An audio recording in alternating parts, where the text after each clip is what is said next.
Hello guys, how are we doing? We doing all right? I'm going to take a little bit of your time because this case has driven me so far up the wall because of all the BS going on that I wanted to go ahead and I spent a little time to get all this information together because as we know, there's a $150,000 reward, right? And I think y'all know who put that out, right? It's the, whatchamacallit, the, how do you say it? The something crimes unit. Hold on, let me find it. I got it here off their website. I pulled everything off the website. All right. The Providence of Nova Scotia is offering a reward of up to $150,000 cash, leading to the location of missing siblings Lily and Jack Sullivan. Port Chicana home on May 2nd. The reward is part of a Providence reward from the Major Unsolved Crimes Program. Okay. Then you asked some questions here. I wanted to know, so I had reached out. I've been sitting on some of this for a while. I just kind of let everybody do their thing, and then I come in and, you know, give my thoughts on this and what I find on this. One thing I want to look at is, do we think if these kids were put up somewhere in a village by the mom, like some people are rambling about without facts, just rambling about it, do you think that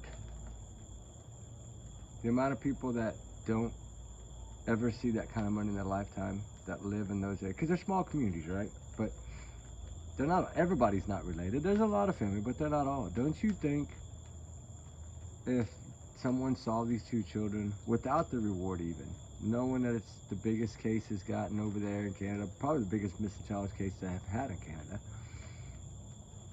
don't y'all think somebody would cash in on that cash reward? Cash reward. $150,000? Yeah, wouldn't matter. Wouldn't matter one bit. They would definitely cash in on that, right? The thing is the mother's actions,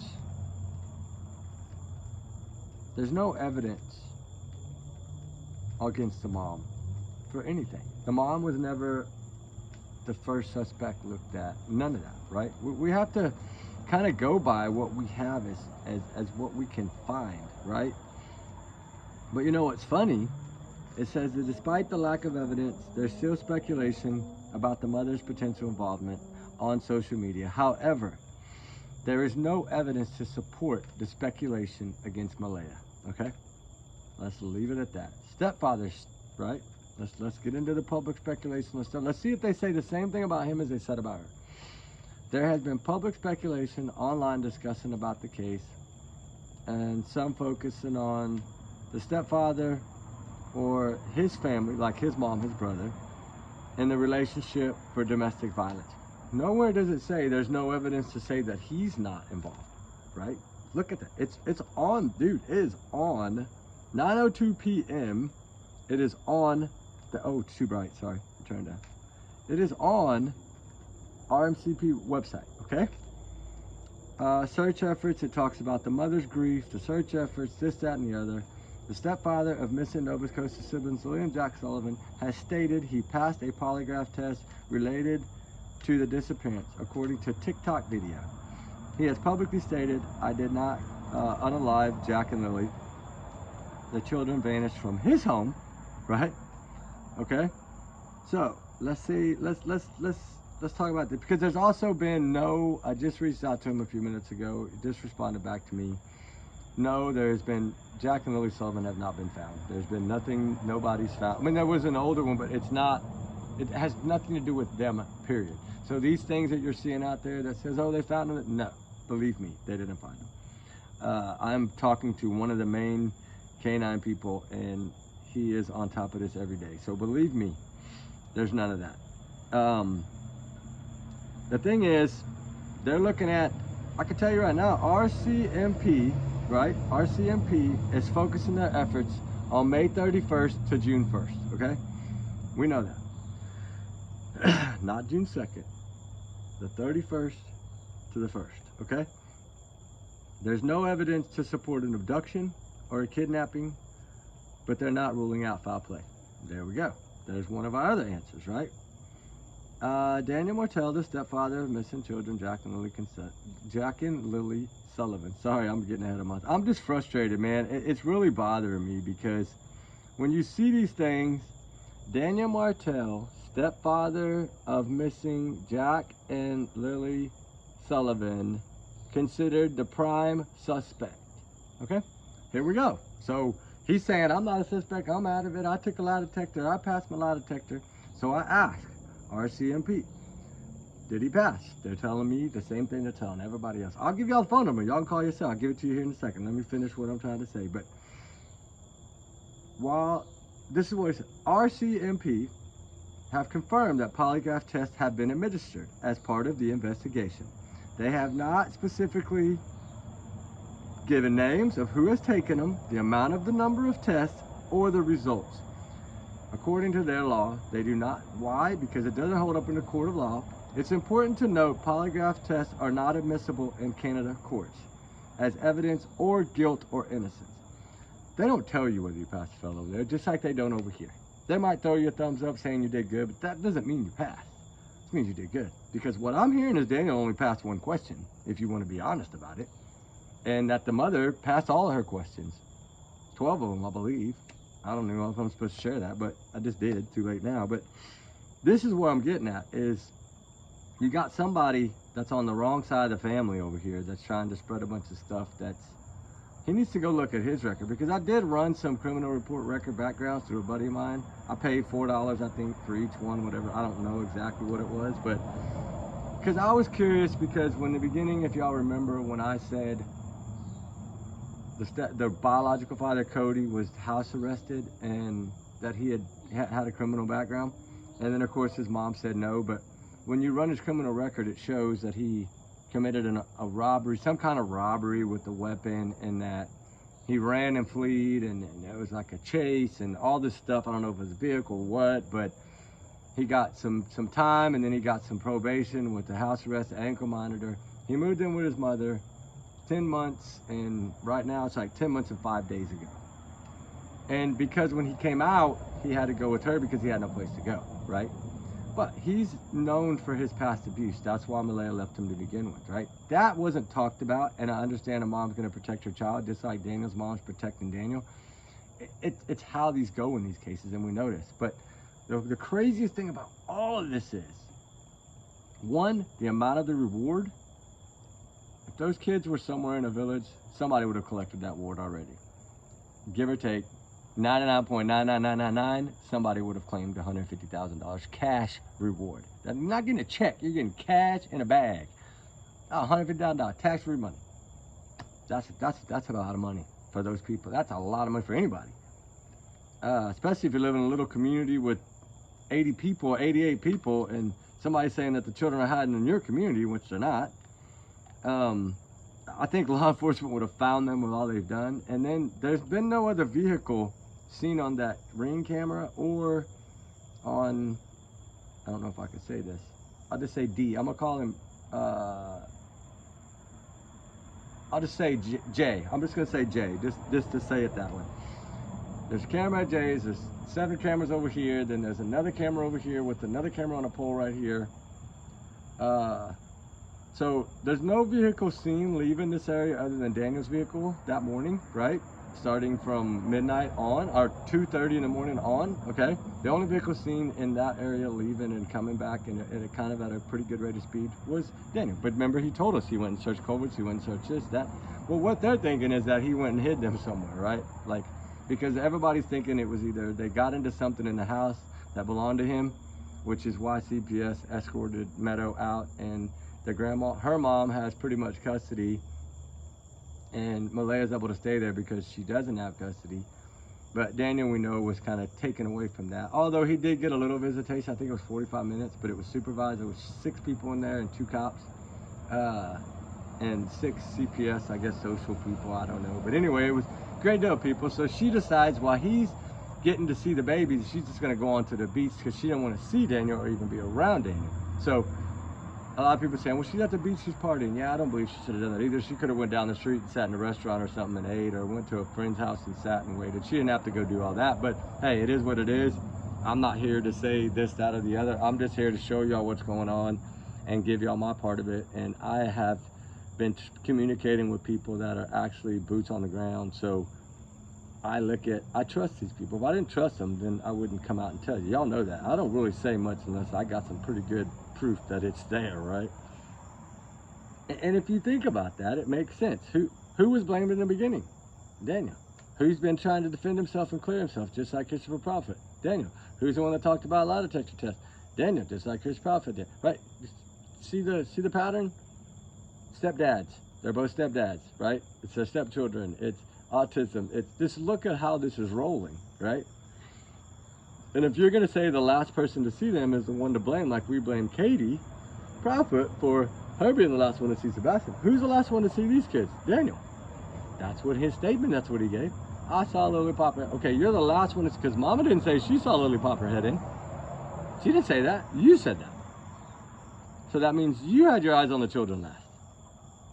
So if I must say that Malaya standing out on the road at 6 a.m. or 2 minutes before 6 a.m., whatever time this man is saying that she was out there, well, how is that possible when she was on the phone with a school waiting on hold for 9 or 10 minutes? That's been proven on a phone record. At that exact same time that he's saying she's out there and Daniel's mom is passing her and startles her, but she's on the phone inside where she gets service with a booster talking to the school. Make it make sense, right? I told y'all in the beginning, this dude just wants a little bit of fame, and it's okay. People do it all the time. Look how Chris Proudfoot, he would never shut up either, right? And he wasn't biological family to Sebastian at all. And of course, Darren's on Malaya's side, but he's on Daniel's side. But there's also, this part is just a rumor, but evidently this man, Darren, has evidently had some sidekick things going on with Daniel's mom before in the past. I don't know if that's 100% true, but evidently it is. And why didn't she allow them to search her trailer that morning, right? There's just a lot of things that don't add up that people don't know about that I really haven't shared, because I look at it as they're close, right? So when they're close, they're close. These investigators are playing old school move, which is what I told y'all in my second video. Old school detective work is let them dig their hole. Just like I said they've done to the Prophet. I think they have let them dig their hole. And now they can build their case. Because we know Jack and Lily Sullivan is pretty much a criminal investigation in a way, because they're not ruling out foul play. So that means that it's, you know, investigation, but yeah, it's suspicious, so that's really criminal investigation. And I think the retired homicide detective will tell you the same thing. Yes, it's a criminal investigation. But criminally, it tells you just a while ago who's the suspect. They're not naming any suspects, but on their websites, it's different, because they've looked at Daniel from day one. He knew this. That's why he's been asking for this, that, and the other. But for him to go around and say that he passed a lie detector test, and then for the RCMP to deny to comment on it. Now, if they would come out and say it, I would believe it. Just like when Christopher Prophet, remember, we didn't believe him either, because he lied about lie detector tests. For some reason, these stepdads with missing children seem to lie about lie detector tests. Why lie about a lie detector test? But anyway, it doesn't hold up in a court of law anyway, so why even lie about it? And we know that the first question asked in that situation, in any lie detector test or polygraph, whatever you want to call it, you can even ask the queen of true crime, Nancy Grace, she'll probably tell you the same exact thing. They always ask you 2 to 3 simple questions like name, date of birth, address, something to get your pattern of your truthfulness. So then when they ask you a bombshell question and you fail it, they can see the difference. They're never going to come out and ask you the first question, did you do this to these? No, they're not. That's not how a lie detector test works.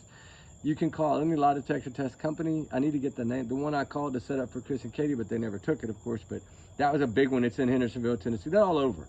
But anyway, they would tell you the same thing. First 3 questions, 2 to 3 questions are always simple. Seth Rogers said the same thing. Your name, date of birth, or address, or the vehicle you drive, or some simple question that you're going to be able to know right off the bat, and it's going to be an honest question that you're going to give an honest answer to. Then they get your honest pattern. Then they start hitting you with little, they're not ever going to hit you with a bombshell in the beginning. They're going to wait. They're going to hit you a couple of little medium questions, and they're going to see how that line moves.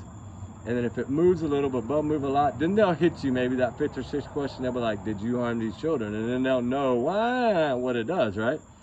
I think everybody common sense knows this, right? Oh, if I didn't start, God dang it. That's not good. Well, it did rain on us twice when we were out today, but I did not know it was wet. So I'm gonna finish this one and then I'll relight it and get on to the Sebastian one. Okay.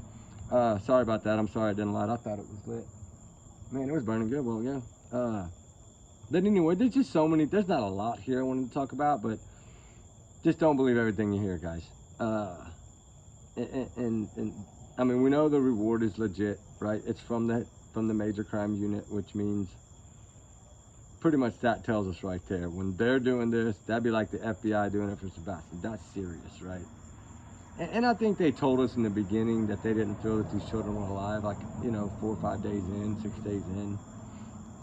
We know they got forensic stuff, evidence. I think one piece might have been on a four-wheeler or outside, somewhere around in that, and then some inside the home, and then all the narcotic stuff or whatever it's called they found in the home. There's a lot that they're not talking about, but it's because they are sitting back doing old school detective work. Let these people beat each other up, and then we'll just swoop in and grab them, right? So in my opinion, if there is an arrest in this case in the next, say, month, which if it makes it past 30 days, usually it's going to drag on unless they really got something.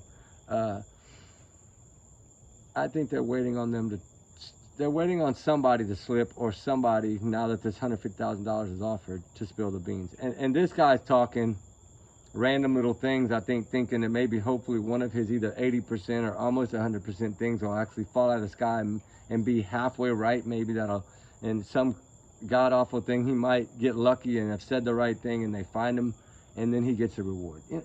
I don't play that game. This is kids' lives. These are children's lives.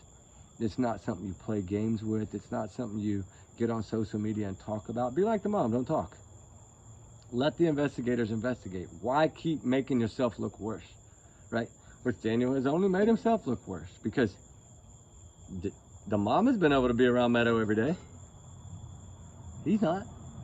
Why would they do this? Why would CPS? There's a thing in here about it. Hold on, let me see. I think I did print that out. Hold on. Confirmed polygraphs. Hold on. CPS. So he did get a visit, but it was real short. It wasn't very long. And there was like 6 people in the room watching him like a hawk. Let's see. I got it, I know. Because it says the mom's side was blamed. Okay, that number for the Major Crimes Unit, guys, is 902-896-5060. If you want to reach out and ask any questions. Sometimes you might get lucky. They might, they're going to beat around the bush a lot, but they might give you a little information. It's worth trying, right? I mean, 902-896-5060. That's the number I call for the RCMP, Major Crimes Unit. When I have a question, if you have a tip, anything, you can do 1-800-222-TIPS, or you can call 1-800-222-8477, or you can call the actual Major Crimes Unit, which is the ones that has the reward put up, which is 902-896-5060. And you'll be surprised. They might slip and tell you something, they might not. But let's see, Daniel Martel has lost custody of his daughter Meadow through his parental rights. I'm tired, I can't speak. It says CPS, Child Protective Services, has restricted Daniel Martel's contact with Meadow. Martel stated that he cannot be around Meadow. Currently, he is scheduled to have a supervised visit with CPS, which means there's like 4, 5, 6 CPS people in there, 1 or 2 police officers from the RCMP or the investigators from the crime unit, and then he gets to come in, see her, but they're all around him. You just can't see him in that photo, but they're all right there. Believe me, a ton of them. And that's good. But why? If he's so innocent and he's so telling the truth and he so passed his lie detector, then why? They cleared Cody, biological dad. I mean, yeah, he's abusive just like Daniel, but poor Malaya, some women do sometimes pick abusive men. It's like a pattern sometimes, and hopefully she'll break that cycle now. It's a sad situation. But I'm not defending her in any way. I'm not saying that she's not guilty. She could be. She could know at least more than what she's saying. But do I think she harmed her children? No.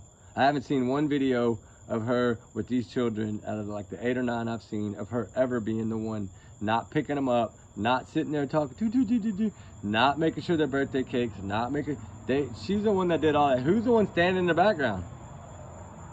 Daniel. Okay, so don't get me started. All right, factors that may lead to loss of custody or restricted access by CPS is included. The disappearance of Jack and Lily, with authorities investigating the case. The concerns about the children's safety and well-being often lead CPS's involvement. Temporary restrictions and changed living arrangements for the children due to an ongoing investigation. Okay? So these are the 3 topics of what CPS in Canada does if they want to basically strip you of your rights, right? And that's what they did here. And there's no getting around it. You know, it says the question of the mother's guilt in the disappearance of Jack and Lily Sullivan remains unclear, as there is no distinctive evidence to suggest she is guilty or involved in any abduction or in any way have harmed her children. There's 0 evidence of this, that she did it. Now, they're not saying that about the other one. Nowhere in any of these reports do they say anything about the way they just said the mother about Daniel. Because evidently Daniel and his brother have done some really bad things in the past, and they got some really bad rap sheets. As well as Daniel's mother also has some not so good of a record either. I'm not going to get into that because I'm not here to shred people. I'm just here to say this because I want people to wake up and look at the facts and stop looking at speculation, because it's not right and it's not fair. If they're telling us there is 0 evidence to support an abduction or a family abduction, then they don't believe that. But the reason is because they have every vehicle that was in that entire town 5 to 6 days before. What I'm hearing is actually 8 days before, to 3 or 4 days past when they vanished, which means if somebody could have hit them somewhere down the road and then moved them later, they've checked every vehicle. They know everything, including the black car that was the man and his wife that walked down to the lake that they tried to blame in the beginning. I told y'all that was nothing. That's just an older couple that wanted to go down to the lake, and that's exactly what it turned out to be. And for people to say that they didn't do their job and they weren't on location fast enough, y'all remember what I told y'all? 2 hours and like 33 minutes into this case is when they shut down everybody. That lead lady that runs the search groups, she shut everybody down and brought them back to the base, except for the drone operators. And one of the drone operators, actually the one that I spoke to, was actually with the mother, and they stayed there, and everybody else that was ground searching went back to meet at the 2.5 hour mark. That's when they discovered something, and I think that's when the mother was talking to the police officer and the drone operator about what she thinks could have happened and why they were blaming Daniel. That was at around 2.5 hours after the search had started. They were there immediately because they were right down the street, actually, right down the road on the river looking for a kayaker, right? Y'all know that. I don't tell y'all that. That's why they responded so quickly. The first officer was on the scene in less than 6 minutes, okay? So don't say that they weren't there and they didn't. They were there. And they said suspicious since 3 hours in, they said suspicious. 3 hours in, they called the major crimes unit. They showed up the next morning and started their investigation, basically took over everything. That's when evidence was found. They were digging under the trailer, which supposedly found something under the trailer. They ended up finding something in the mother's trailer, found something in that old shed. There's a lot going on that people don't know because they're not paying attention to the facts, I think. But I'm not here to try to be some preacher. Y'all know me. I'm here to just, hey, they could both be in it on it. And she's completely blindsided all these people and left a 0 evidence trail, right? Of course it could be possible. Because look at Sebastian. He's still missing, and we're blaming Katie and Chris, right? They didn't evidently leave much behind that we're aware of, other than the flashlight video, which is what I got to talk about tonight, because, ooh, boys, I got some good info for that tonight. I got it all in this phone. And it's a whole lot of pages I want to go over on Sebastian. It's gonna, believe me, it's gonna make y'all. Dorothy gonna be going boom, boom, boom, boom, boom, boom, boom, boom, boom, boom, boom, 100 times. Just wait. But you know, the thing is here is we need to stop and look at what's really going on, because losing custody of Meadow is, it's not so much that, it's not so, everybody was so, well, she burned off and ran and left. No, she was ordered. Like I said in the first video, I'd already had the information. Now it's all out and the facts are out. CPS told her to pack that baby and get out of there, or they were taking Meadow from her. So now everybody's using that as she panicked and went on the run because she thought they were going to take her kids. No, they were going to take Meadow from her and Daniel the very first day, less than 5 hours in. When the crime unit man showed up the next morning with CPS, 2 CPS workers, after one had been there the day before to start the investigation, that's when the 2 came in and said, all right, your mom is going to be in custody of this child. You're going to be under 24 hours. They know exactly where that mother is and know every move she makes. She has a bug in her phone. They know everything that Malaya is doing. Believe me, they're not dumb, like Daniel's trying to make them out to be. And he's just mad because she called him out first. And now he's trying to avoid and get away from it. Him saying, I don't feel like I'm a suspect. Are you kidding me? You've been the #1 looked at since day one. You were the #1 blamed since day one. And your record is not pretty, boy. And you keeping some girl against her will, you and your brother, for 10 days. That is if that it turns out to be 100%, then that is really bad. And evidently this mother's supposed to let it all out pretty quickly. That she had to actually go get her child with 4 other people helping her. Because Daniel and his brother had this girl locked in that trailer house. This is before Malaya came into the picture, guys. And then once she realized it, evidently Malaya had been trying to get away from him for 6 months, but he's very abusive and very controlling. And you can tell that by the way he acts. I mean, I could tell that by looking into his eyes in that one photo when he's standing in the rain like a crackhead. Trigger warning. I mean, he looked like he was so cracked out it wasn't even funny. But you know, as I was trying to say, that they're not gonna, CPS, it takes a lot for them to step in. Look at poor Sebastian, how many times CPS, and they never took him, right? Think about that. For them to step in and tell her, you got 2 choices. Either we take your baby right now, or you take your baby and you leave with your family and you keep your mouth shut. That's all there's to it. Whatever she talked to that drone officer and that cop about is between them. And evidently that's what changed this whole entire case less than 3 hours in. It halted the search. So something, and right after that, less than 15 hours after that, it was suspicious, and you know, they started thinking foul play and started thinking the kids weren't even alive anymore. So what did she tell them, right? Of course, we don't know because she's quiet. And she got a lawyer only to protect her, to protect Meadow, right?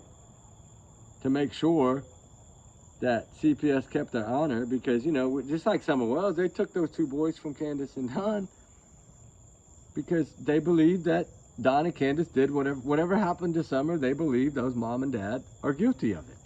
That's why they're not going to just take your kids to take them. It takes a lot to do that, because you could turn around and sue the heck out of the state. People need to think about it in that way.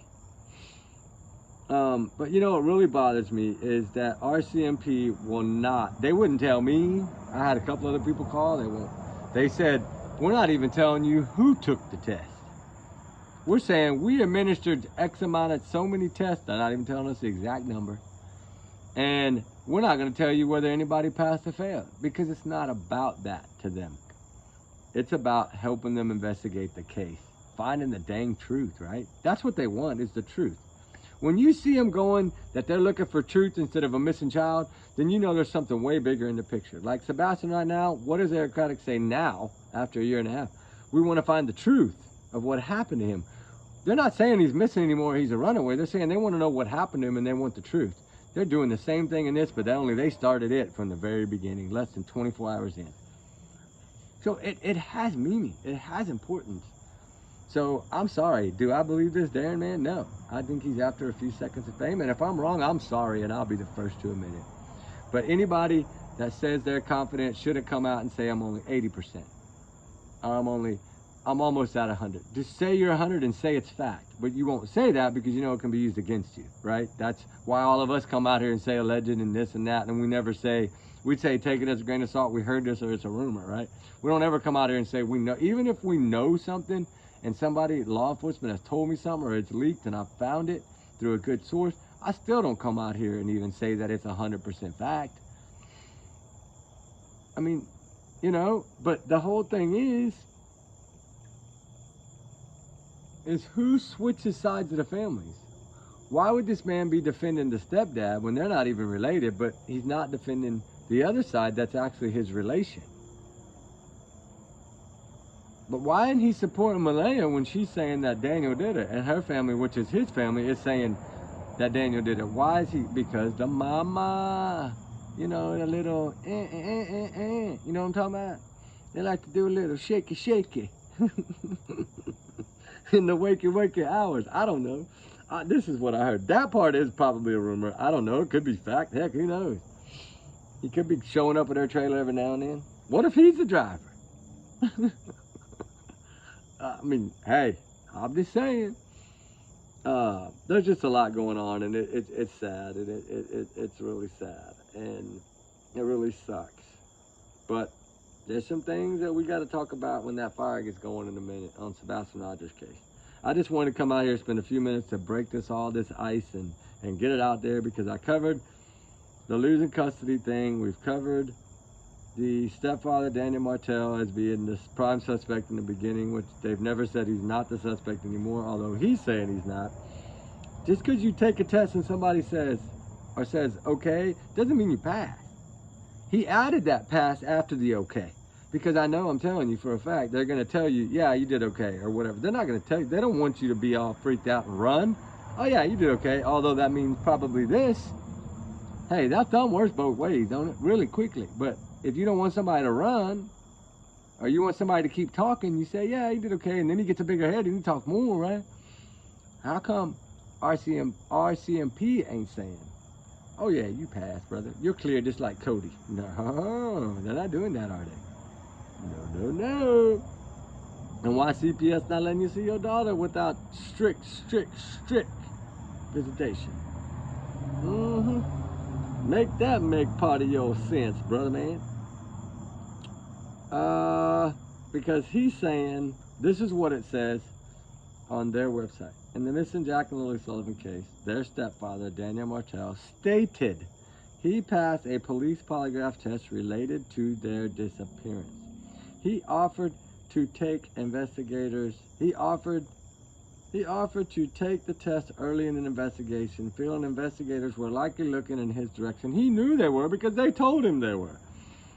Martel reported that investigators told him, okay, you did a good job. What did I just say? They're usually going to say, okay, or thumbs up. That means, okay.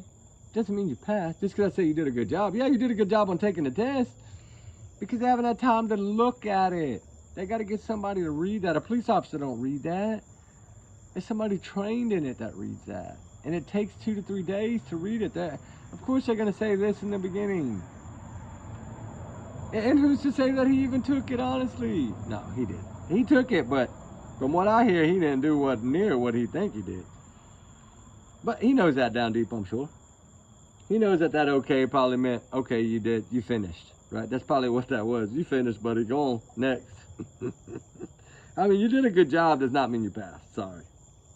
However, the RMC declined to officially confirm or deny whether they administered a polygraph test to Martel. They haven't even said if they gave him one, right? Okay, hold on. Or he passed one. He's saying that a cop told him, an investigator cop told him he did a good job.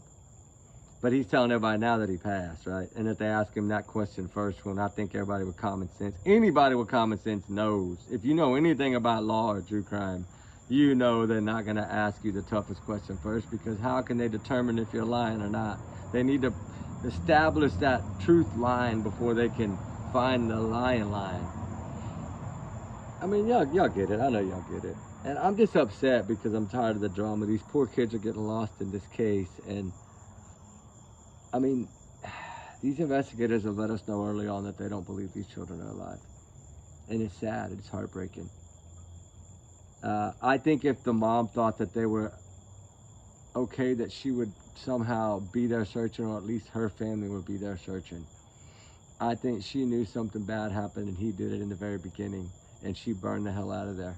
And I think she had been planning to leave there for 5 or 6 months because of his abuse.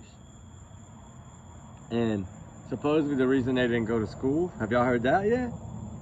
Supposedly the reason they didn't go to school is because Jack had a bruise of Daniel's hand on his back, lower back, where Daniel had hit him 4 or 5 times because he left a boot, a wet boot by the door.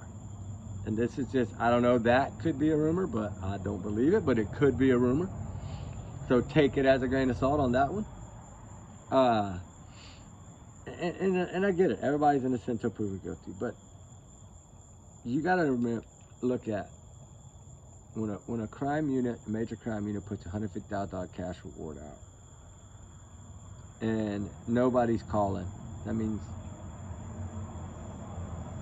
most likely it was probably one person that did all this and covered this up, and maybe Malaya knows something bad happened but doesn't know exactly. Because I think if she knew where they were, she would have already told. Just to at least recover them, right? And that's why I think she's terrified of Daniel. She is. She's so terrified that she didn't even want to be at the visitation. That's how terrified of this man she is.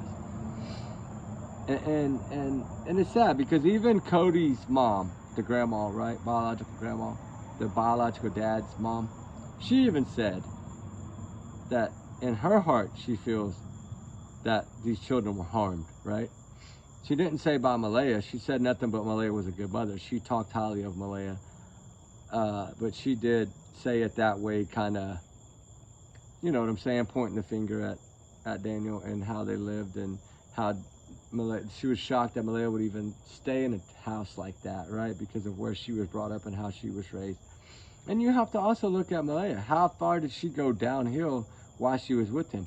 Evidently, when she first met him, she was always make-upped up, always lipstick up, her hair was always dyed blonde, always fixed right, she always dressed in nice clothes, always had on nice sunglasses.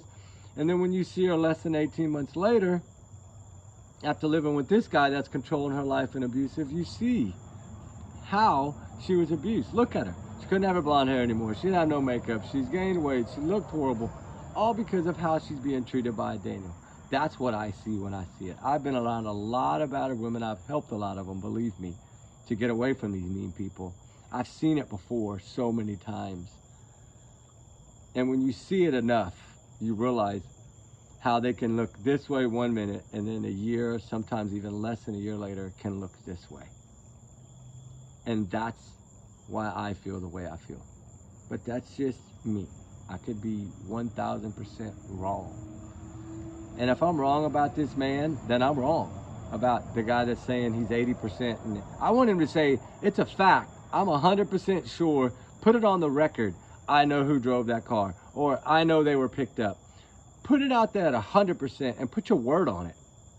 If you're that confident, put your word on it where it can be held against you if you're lying, right? Do it that way. He won't do that. I guarantee you he won't do that. It's the moments of fame. Some people want to get on here and jump this channel and jump on that channel and call in this channel, just like Chris Crawford did. They want to do this. They want to monitor things. They want to, hey, I want to be looked at. I want to be recognized, right? Well, you think I hide in the dark? I don't want to be recognized. I just want to come out and help these missing cases and help these children. I don't care if I'm seen. I like to hide over here. But that's just me. Everybody's different. I get it. But regardless, let's not get lost in all this, right? I know I've been neglecting this case a little bit because of all the drama. I don't like to step into that drama. Y'all know me. I like to stay away from that drama. Everybody's entitled to their opinions and their opinions only. I'm not here to judge that. But when you see a lot of lies, you have to call them out sometimes. when it has to do with little 4-year-old Jack and little 6-year-old Lily, because these little angels don't deserve all this BS that's going around, right? And the fact should be on finding them and locating them. And the pressure has always been on Daniel, and it's going to continue to be on Daniel, because that's pretty much who they've looked at since day one. And he's pretty much told us that without us even having to listen to law enforcement, right? He's told us he's been looked at. He told us that Malaya and her whole family, and even some of his family, have said that they thought he could be responsible. So, I mean, make it all make sense, right? But anyway, I was going to do 10 minutes and get off so I didn't ramble too much about it, because I need to get that fire going. I got the Sebastian Rogers video. I got everything laid out. I got everything. I got to get this covered tonight. Y'all got to hear this. It's about the flashlight video, too. Y'all got to hear this, believe me. It'll be on the next video. Well, I still got all of today's. We got like 5 from today that I still have to load, but I'm going to probably load this one first, and then I have one more I loaded this morning, and then I'm going to work on thumbnails and stuff for the search videos, and then tonight's fire chat with Sebastian. I'll try to get it up quickly because that needs to be heard. So I'll work on probably that one first, and then I'll put the search ones up a little bit later on after that, if that's okay with y'all guys.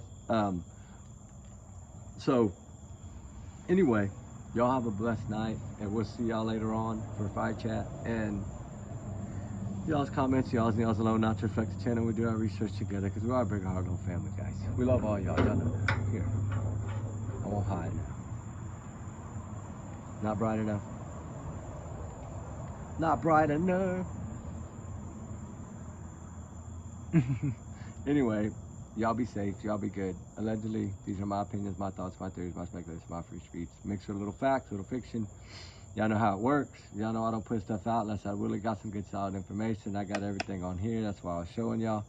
He was considered, and I think he's still the #1 suspect. When you're not cleared, you're a suspect. It's like Katie and Chris Prophet. They're not cleared. I believe they're suspects. In my opinion, that's how suspects are known, right? When you're not cleared, something's wrong. And they've only cleared Cody. And I think we have one witness, which is Malaya. I do believe she's going to end up being a witness, but I could be totally wrong on that, because I'm only about 40%, 50% that she is a witness, but I still think she's going to end up being a witness in all this. And I think she's going to lay everything out for the court when everything comes crashing down on Daniel. I do feel that way. That's just my opinion, but I do, looking at what I'm looking at, seeing what I'm seeing, hearing what I'm hearing, I do feel that him and his brother and his mother are probably going to go down in this. That's just my thoughts. And I think he's let us know that from the beginning, that he's been side-eyed, and I think he knows that. That's why he's been trying to. But it would have been better off shutting up early on, just like Malaya did. And not giving us all this information about him and the negative information that people are saying about him. Don't tell us they're saying you did it. You never want to do that, especially when you're a step-parent. You're not a bio-parent. Because if you are abusive, like everybody's saying and your criminal record looks at, then that's not good. And that's why they're saying certain things about Malaya and they're not saying them about you. Malaya's able to see Meadow, you're not, right? Like, you got to balance what you got to balance. And we'll see what happens. I think if those kids were in a village and this mother had hit them, somebody would take the $150,000 cash in a blink of an eye. I know I would. I know y'all would. And it wouldn't be about the money. It would be about letting the world know that they're okay and they're safe and somebody did this to them or put them up or hit them, right? That would be the #1 thing. That's what we want to happen in Sebastian. We want him to be found somewhere and be safe, right? That's what we want, just like we want Jack and Lily. But is it looking that way in Jack and Lily? No. Why? Because of what law enforcement told us early on, that they don't believe they're alive. And that's heartbreaking. So, like I said, we'll just keep them in our prayers, our thoughts, just like we do all the missing, all the runaways. But y'all have a good night. Remember, everyone's innocent until proven what? Guilty, guilty, guilty, guilty. So y'all be safe, be good. We'll talk soon. Trigger warning times 500 million in this. Justice for Jack and Lily, I pray, comes soon. I hope we get the truth and the answers come out. And I hope y'all really do your own research and look at what's out there. If I can find it, anybody can find it. So go look for it. Ask the questions you want to ask. Call that number. Ask them what you want to ask. Get their email. Email them something if you want to. See how they respond to you. Get involved if you really want to know and you want to get answers. Ask them about the lie detectors. They're going to tell you what they told me. I can't share that with you. They couldn't even tell me if he took one or not, if they gave him one or not. For honest proof. They could not tell me. They just said we administered tests. He's the one saying they gave it to him. They're not saying they gave it to him. That doesn't, I think they did, because what I've heard is that he only passed one question. So if that's the case, what was that, his name? No, I don't know. I'm gonna leave it alone. Y'all have a good night. We love y'all guys. Bless. We'll see y'all soon for Sebastian Fire Chat. Sorry the fire didn't light in this one. The wood is wet. I need to grab some dry wood out of the barn. Take about 10 minutes. I'm gonna end this one and I'm gonna get started on the other one before I even get up. So y'all be good, be safe. We love y'all guys. We'll talk soon, alrighty? Y'all be good. We miss y'all guys. Have a blessed night. Bye.